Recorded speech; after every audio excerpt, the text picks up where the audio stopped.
నాకు సర్వము సమకూర్చనే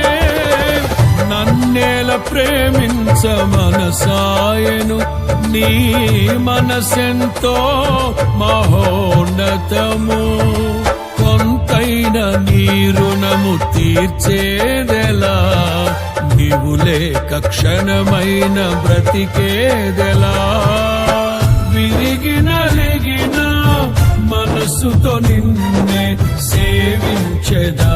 నా యజమానుడా సేవించెదా నా యజమానుడా జయ సంకేతమా దయాక్షేత్రమా నన్ను పాలించు నా యేసయ్యా